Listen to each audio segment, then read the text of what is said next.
This is Brad Swift with Right on Purpose Coaching. We're going to have a brief overview and introduction to the MailerLite email program that I use and I recommend to my coaching clients.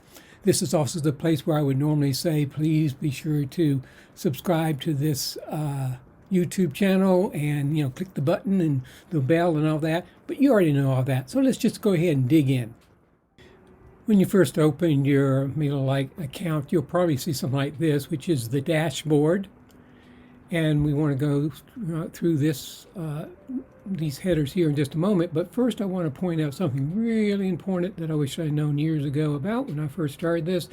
There's a MailerLite Academy. So if you go to your account over here on the right-hand side, you can go to your MailerLite Academy.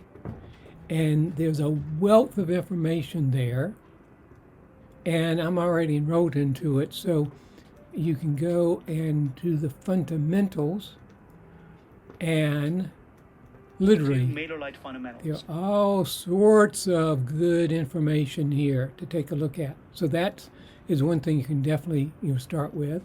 I'm now going to back out of that. Okay.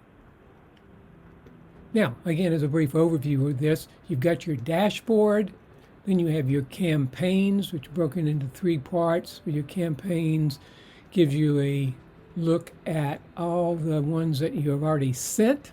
Looks like I've sent about 185. There's ones that are drafts. You might want to save some in that area and use later. And then there's things that might be scheduled to go out but hasn't gone out yet.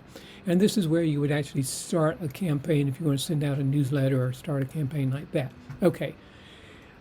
Another important area is the subscribers. Again, this is broken into your total subscribers. You've got your segments and groups, which are similar but different groups you'll use a lot. You have your fields, which just kind of gives you an overview of the different fields, your email, your name, your last name, etc. Then you have some stats, and then you got a process for how to clean up your inactives. We won't go into any of those right now, but groups are important areas to look at. So we'll look at these. You'll see a number of different groups I've used. Some are active, some are inactive, but you can create groups quite easily. You can also think of groups as tags. So in some people, like Nick Stevenson often talks about, tagging. MailerLite's equivalent of tags or groups. Okay, so you got groups, then you got forms, different types of forms. You have pop-ups, embedded forms, and promotions. I use primarily embedded forms. Those are the ones that you actually embed into your website and places like that.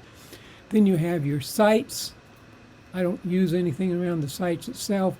And then you have your automation. These are the campaigns that you set up that when somebody starts, they will get a series of emails. And this is another important area, particularly when it comes to how to have people come on board, and then also how to have them not necessarily receive your regular newsletter. Say you send out a newsletter once a week or twice a month or whatever. You may not want them to be receiving their kind of onboarding process at the same time. So this is an area that you would, work to do that. So that's a brief overview. I'll also now do a video on, how to get things set up. So, learning some of the things I wished I had known when I first set it up, maybe to help you to avoid some of the, headaches that I had. Okay, that's it. And again, if you want to, subscribe. Press the bell so that you get regular subscription updates on this. Thanks so much.